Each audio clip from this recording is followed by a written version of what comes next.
baby quer abraçar-te.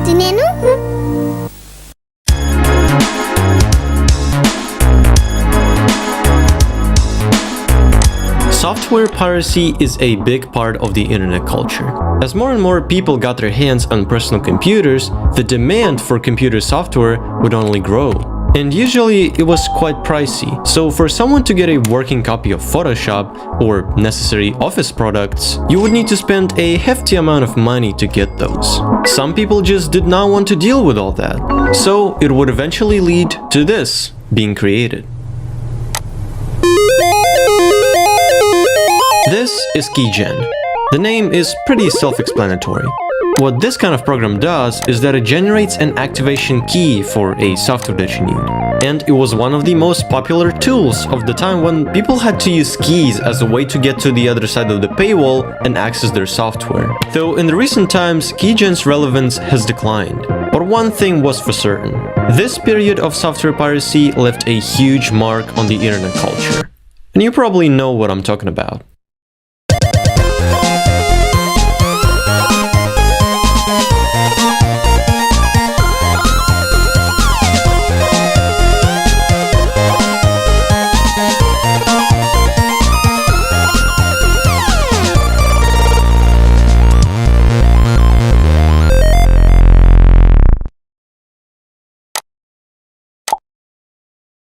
One of the most memorable things about the KeyGens is the soundtrack that will blast your ears as soon as you open the program. Nowadays, we refer to that kind of music as chiptune, and it's a direct result of early technical limitations. The kind of stuff you would hear in old console games, for example, and the same sound that became synonymous with software piracy.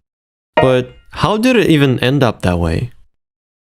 In the early 80s, so-called crack intros would first appear. And what you see on the screen right now is what people saw back then when they ran a piece of cracked software. Intros like that were made to inform the user who was behind the crack. And that's why they displayed a group's name, some various messages, and shoutouts to individual people. All of these intros came with super catchy yet really simple tunes, and it was made possible thanks to these sound generator chips, with one of the most iconic ones being the MOS 6581. It was a chip that was built into the Commodore 64 computers, and with being such an advanced tool, it was instrumental in defining the sound of that era.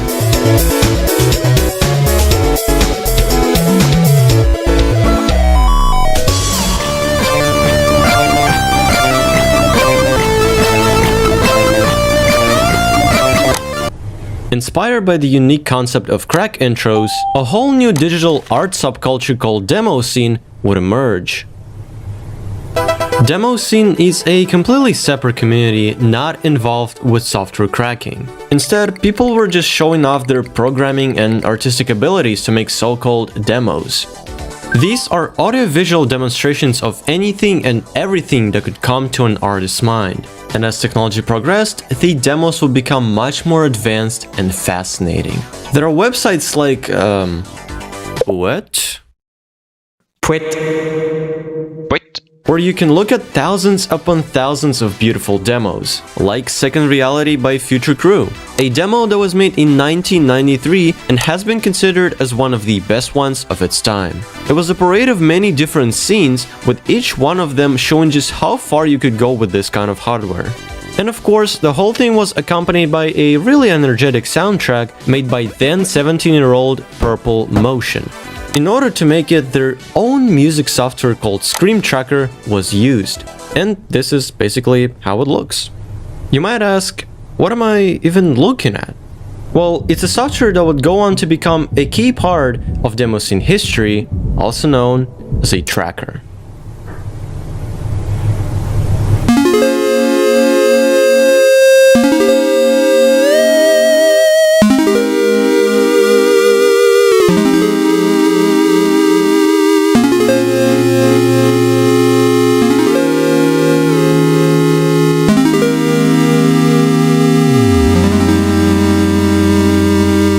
Every bit of music that you heard or will hear in this video was made using this exact music software.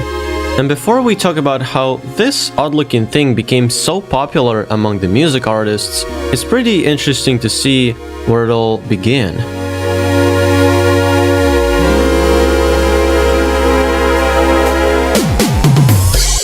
The term tracker stems from a program created back in 1987, the Ultimate Sound Tracker. It was the first program of its kind, and the person who laid the foundation for it is Karsten Obarski. Since the release of the Ultimate Sound Tracker, a hefty amount of other music trackers have been made throughout the years. And while the way it all worked never really changed, they were still getting more advanced and powerful as the time went by. So now the main question is, how do they even work? The concept is actually pretty simple. You have a vertical track, where each individual row contains an instruction on which sample should be played and how it should be played. Each one of those tracks are separate channels, so you can basically have bass, drums, and melody playing at the same time. A group of those channels make a pattern, and patterns make a final sequence. And instead of raw audio, the mod files, a file format that trackers use, only contained an instruction on how to play certain samples. That was incredibly helpful with keeping their size as small as possible, and it was especially valuable back in time.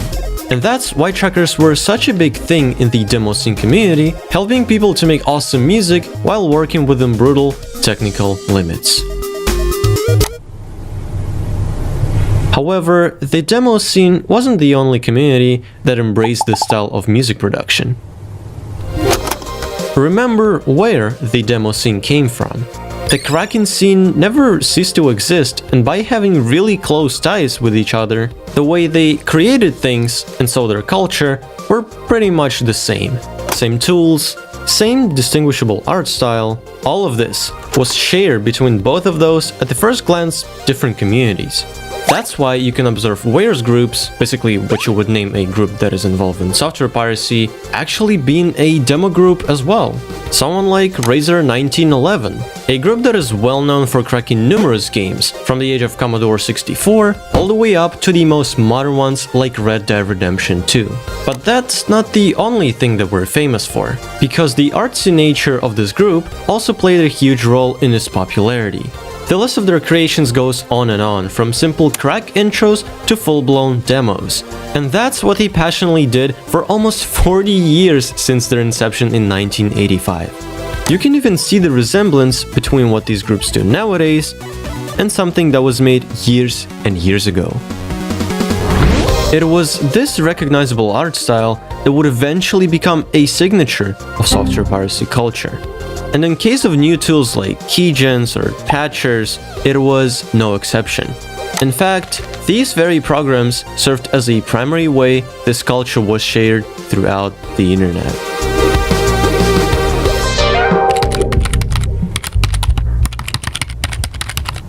Millions of people all around the world were suddenly united by the same and simple goal: to get the software they want without spending a single dime on it.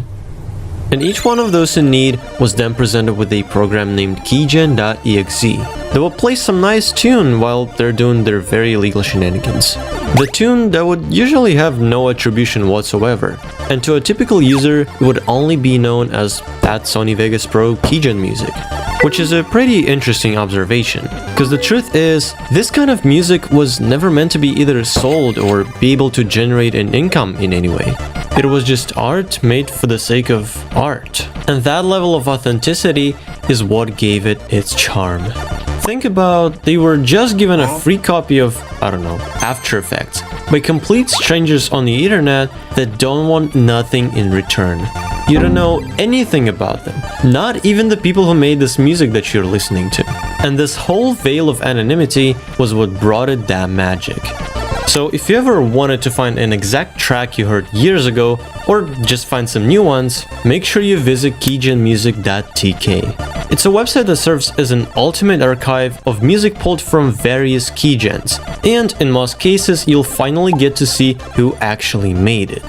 At the time of making this video, the website stores 4,350 different modules that you can freely listen to and enjoy. As As with every cultural phenomenon, there is always an interesting and unique story behind it all. What started as a race between hacker groups, with each of them rushing to crack software and slap their own creative stamp on it, has then evolved into an entirely new art movement. It all began decades ago, and the things people were able to achieve on machines like the Commodore 64 were nothing short of mind-blowing. In fact, these very limitations became a core element of the whole scene. So when the internet came around, the culture would spread like a wildfire. And nothing represented it better than a good old chiptune. A thing so closely tied to the cracking scene that it truly became the internet's most illegal music. To probably no one's surprise, this genre of music is still alive and feels well to this very day. The rich legacy that it left behind is being kept alive by music artists who after many years still make those beautiful tunes. The same goes for demo scene, a very diverse and a very much alive community where old machines are still in demand and continuing to serve as a playground for art even decades later. And for the Wares groups, also nothing much was changed. You can still notice the retro footprint of visuals and an absolute banger of a soundtrack if you like playing computer games, but don't really like paying for them.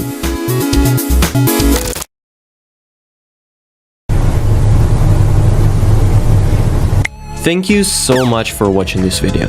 If you liked it and want more of those, it would be really cool to see you press the subscribe button or even becoming a member of the channel. Your support truly means a lot to me and motivates me to do better and better videos. Thank you, and I will see ya next time.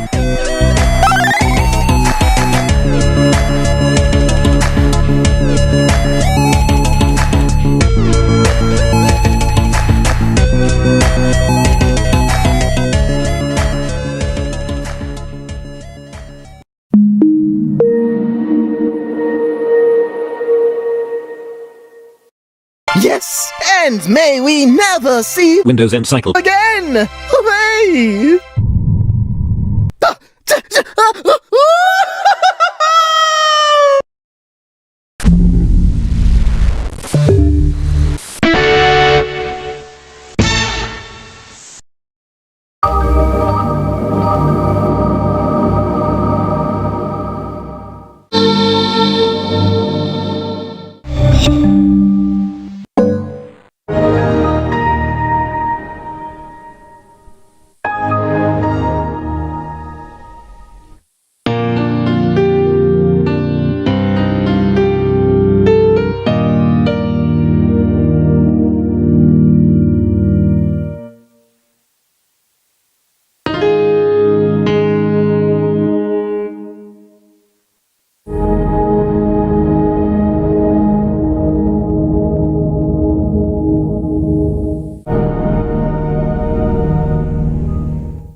Of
the Harlem Shake, Harlem Shake, the Dutch Harlem Shake, the Dutch Harlem Shake, Harlem Shake, Dutch.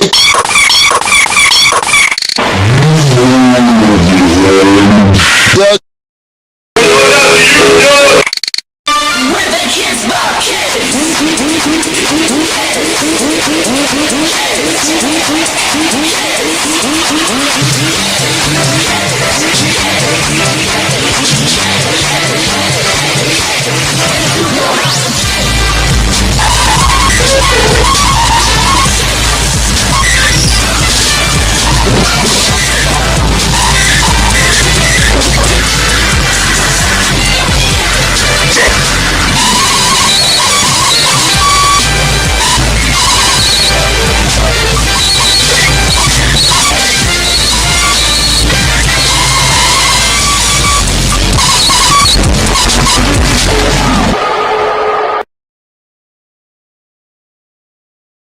This is the pinnacle of YouTube content, this.